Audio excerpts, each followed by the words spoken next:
올해는 뭐 홀수 달에 모이고 6월과 10월에 또 다른 장소에서 좋은 모임을 갖기로 했으니까 잘 기억들 하시고요.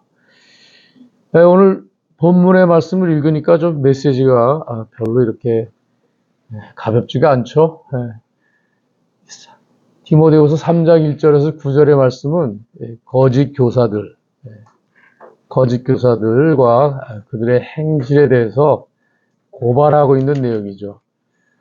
디모데가 목회하고 있는 에베소 믿음 공동체 안에 거짓 교사들이 있고, 이들은 경건의 모양은 있지만 경건의 능력을 부인하는 사람들이다 하는 것입니다. 그래서 에베소 신앙 공동체 안에 있었던 거짓 교사들. 그런데 재미난 건 이런 거짓 교사들이 나타나는 것을 말세의 징조라고 합니다. 이 말세의 징조는 예수님이 경고하셨고 바울이 사역하는 이때부터 지금까지 계속해서 말세로 이어지고 있습니다. 오늘 우리 교회 안에도 거짓 교사들이 없다고 할 수 없죠. 거짓 교사들이 더 많을 수도 있을지 모르겠어요.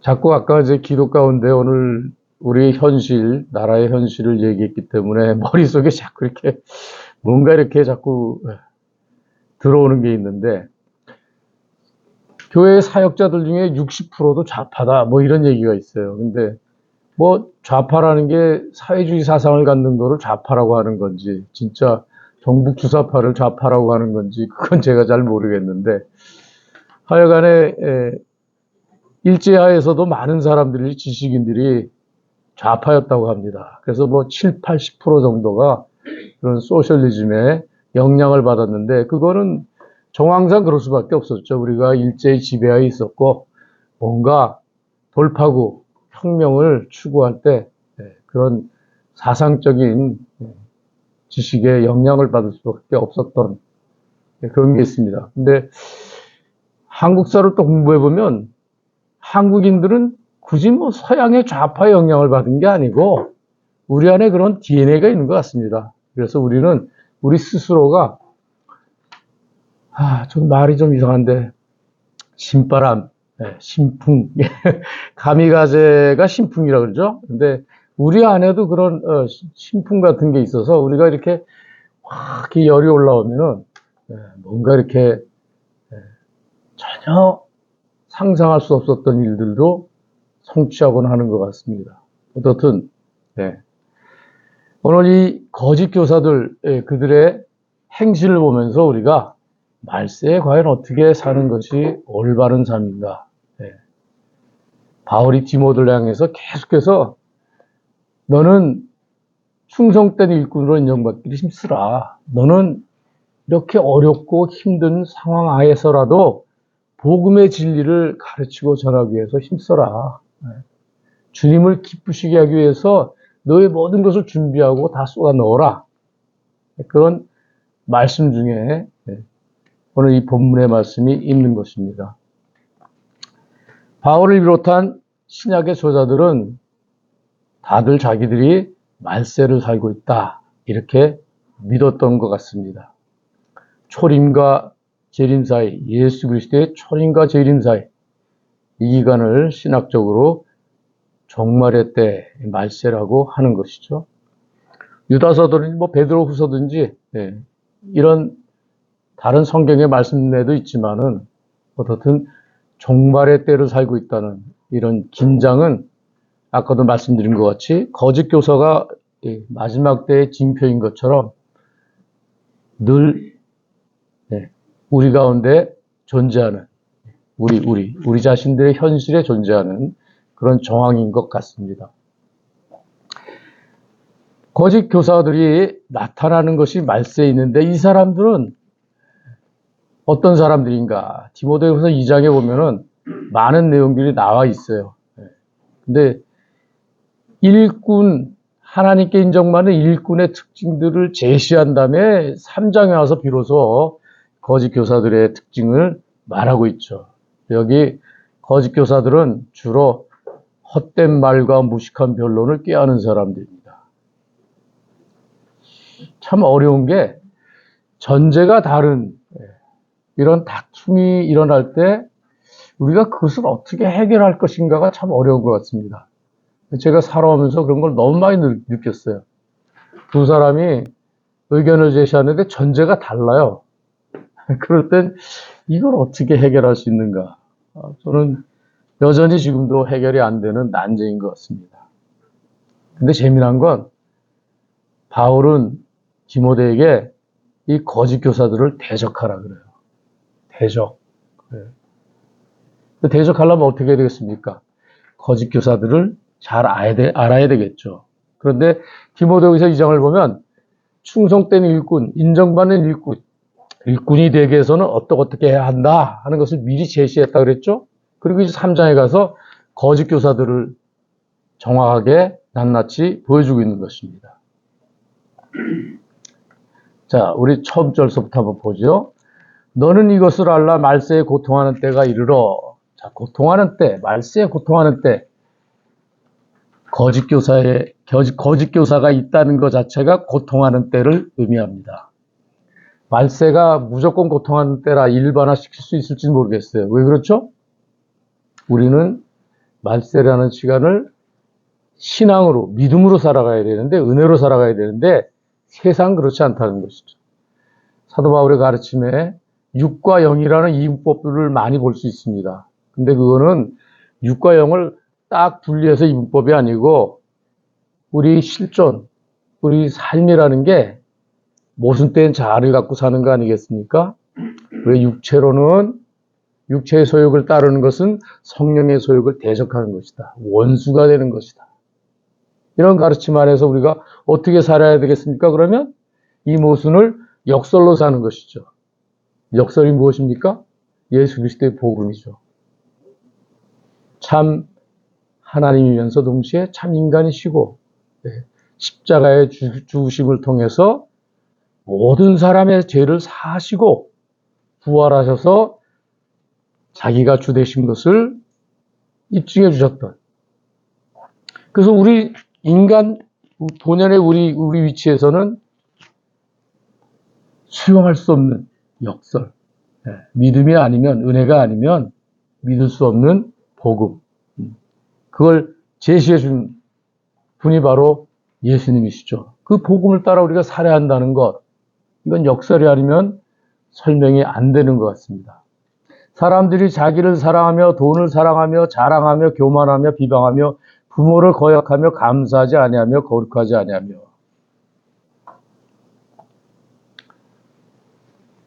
사람들이 자기를 사랑한다. 아까 우리 스스로가 모순된 존재라고 했지만 우리 안에 가장 기본적인 기초적인 자기중심적인 자기본의적인 나라는 자아를 부인할 수도 없고 또 늘 그렇게 쫓을 수밖에 없는 현실이죠. 근데 이 자기중심적인 것을 어떻게 벗어날 수 있는가? 그것이 우리 매일매일 삶 안에서 체험되어진 주님과의 만남, 주님과의 동행, 주님이 내 안에서 우리 안에서 무엇을 하고 어떻게 하셨는가를 인식하고 체험하는 그 삶. 그것이 없다면 자기중심적인 것을 벗어날 수 있는 사람은 아무도 없는 것 같아요. 그래서 예수님께서 모든 사람을 대신해서 죽었다.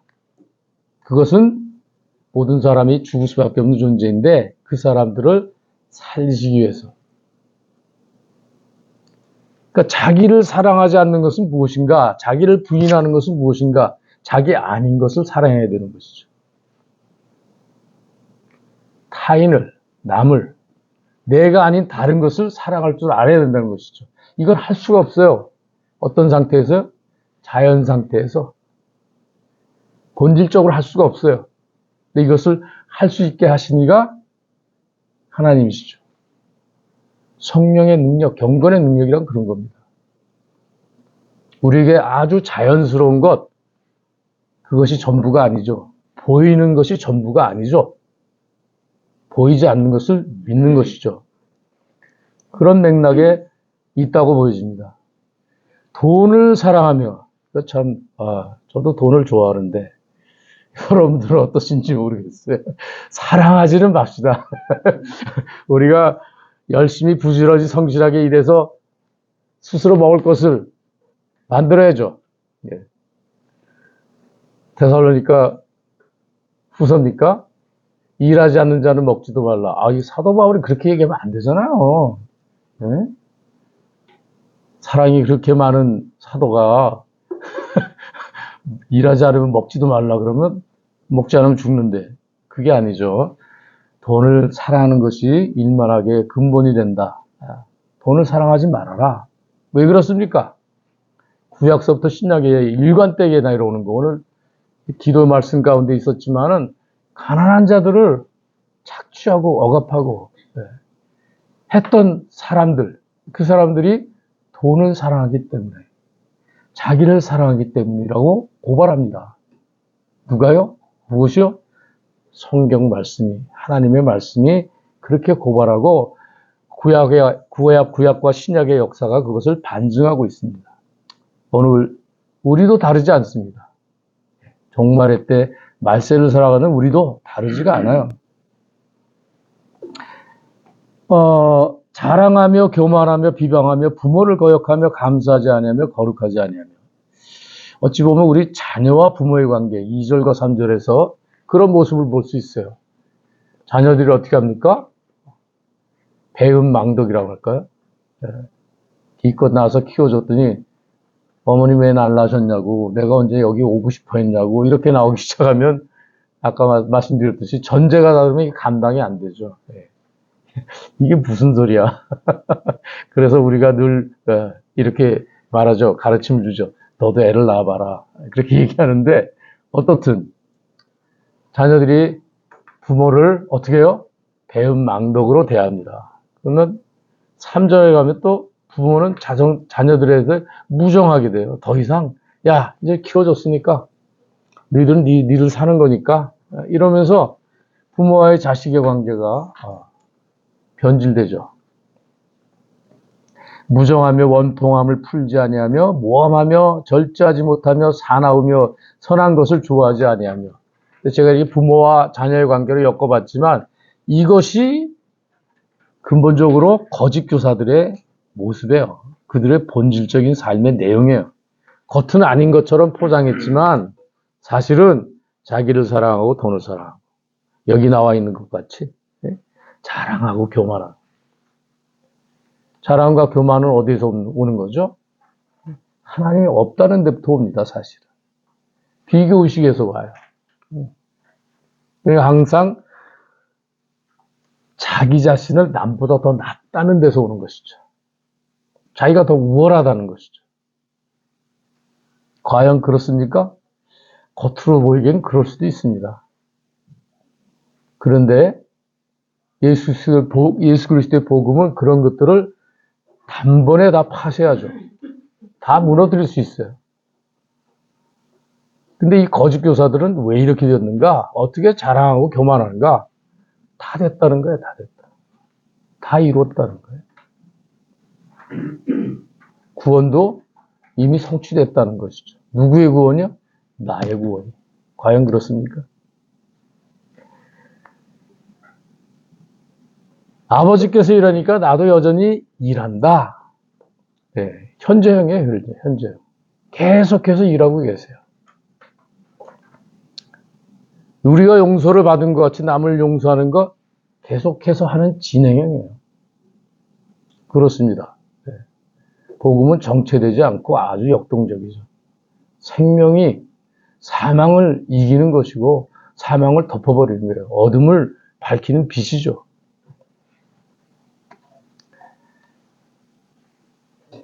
배신하며 조급하며 자만하며 쾌락을 사랑하기를 하나님을 사랑하는 것보다 더하며. 원초적인 것. 사람이 이제 자꾸 이렇게 우리도 나이 먹어가고 이러면 점점 더 이렇게 원초적인 것에 더 가까이 가는 것 같아요. 안 그럴 것 같은데 그냥 힘드니까 그냥 단순하게 그냥 달콤한 게 좋고 먹는 게 좋고 뭐 그런 것 같습니다. 저는 개인적으로 좀 그렇습니다. 예. 하나님 사랑하는 것보다 이런 말초적인 것, 현실적인 것, 이런 걸 사랑하는 것. 이거 참 우리가 늘 깨어 있어야 되는데 깨어 있지 않다면 뭐 잠시 잠깐이죠, 뭐. 근데 이게 이런 거를 부정하거나 이런 거를 나쁘다고 하는 게 아니에요. 결단코 그런 게 아닙니다. 욕심을 나쁘다고 하는 게 아니에요. 당연히 있습니다, 이건. 그런데 아까도 말했지만은 신앙의 관점에서 이 모순을 어떻게 할 것인가? 은혜 아니면, 말씀 아니면, 기도 아니면, 성령이 아니면 극복할 수 없다. 그거를 우리가 늘 기억하고 현실에 적용해야 한다는 것이죠. 그게 가르치며 경건의 모양은 있으나 경건의 능력은 부인하니 이 같은 자들에게서 내가 돌아서라. 경건의 능력을 부인하는 것, 경건의 모양은 있어요. 근데 부인하는 것, 이것이 바로 복음을 대적하는 거예요.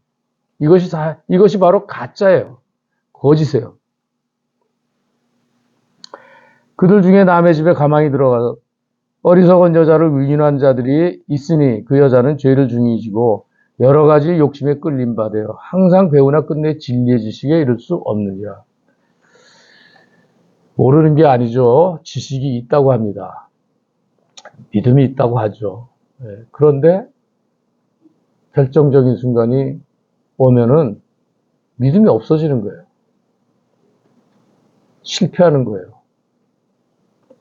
물론 우리가 늘 이 거짓 교사들을 고발할 때도 사도 바울이 디모데에게 요구한 것이 그들을 용서하는 마음을 가지고 이렇게 전제가 있어요.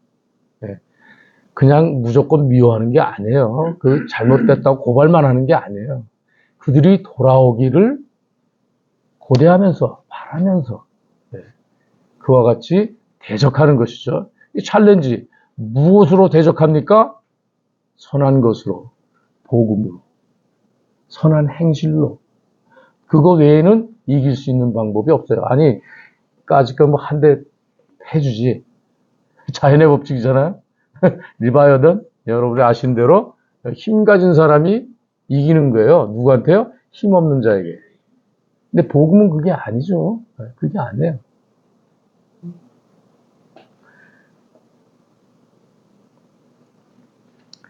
여인을 유혹해서 죄를 짓게 하죠. 근데 그 사람들은 경건의 모양을 갖고 있는 사람들이다. 오늘 현실 교회 안에서도 목사가 되기 위해서 공부할 때 이런 케이스 스터디를 합니다. 안 하는 게 아니에요. 이런 내용을 여러분들이 접하게 되면 아마 목사님을 바라보는 눈길이 더 존경스러워질지 아니면 변할지 저는 잘 모르겠습니다. 하여튼간 굉장히 어려운 현실을 살아가는 것입니다. 배웠지만 진리의 지식에 이를 수 없습니다. 진리의 지식은 무엇입니까? 선한 열매를 낳는 것입니다. 그런데 이렇게 악한 행위를 하는 거예요. 그럼 자기는 죄에 앉은 것처럼 생각하죠. 여러분, 하나님 말씀이 우리를 고발할 때 우리로 하여금 죄책에 시달리라고 고발하시는 게 아닙니다. 우리라고 시감을 느끼라고 고발하시는 게 아닙니다. 하나님 말씀은 우리를 고발해서 어떻게 하는 것입니까? 주께로 돌이키라. 주님을 찾으라. 그럼 내가 너를 돕겠다. 그런 것이죠. 근데 이 악한 자들, 거짓 선생들은 이런 어리석은 사람들을 사망의 골짜기에 밀어 넣는 겁니다.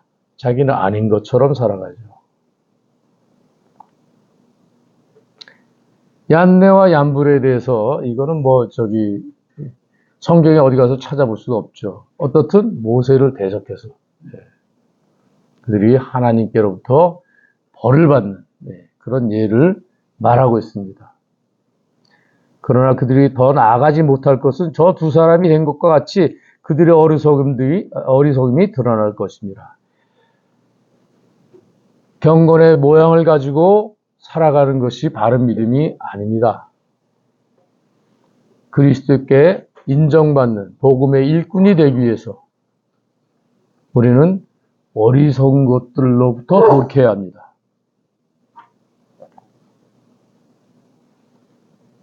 우리가 보기에 끝날 것 같지 않은 이런 악행, 거짓된 행위들은 결국은 다 드러나게 될 것입니다. 그것이 종말의 때에 결론을 마무리하게 되는 것이죠. 주님이 다시 올 때 아무것도 감출 수 없습니다.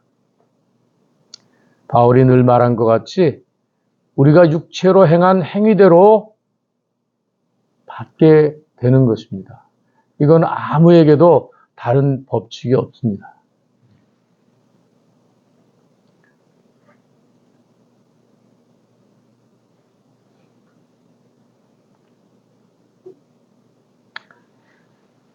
미지러지고 타락한 사람의 적나라한 모습을 목격하며 사는 것이 일반이죠.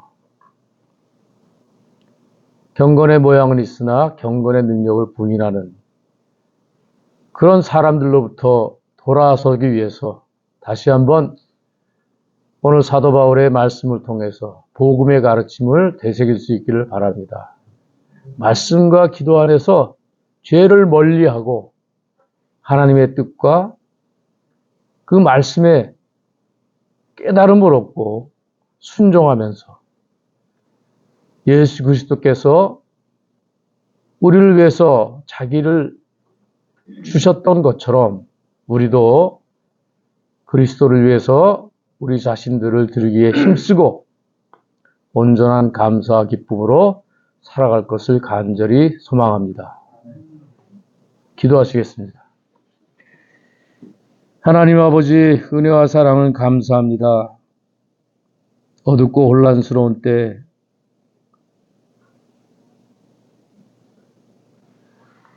주님께서 우리와 함께 하시는 은혜를 감사드립니다. 그러나 주님, 정말 우리가 무엇을 어찌해야 할지요.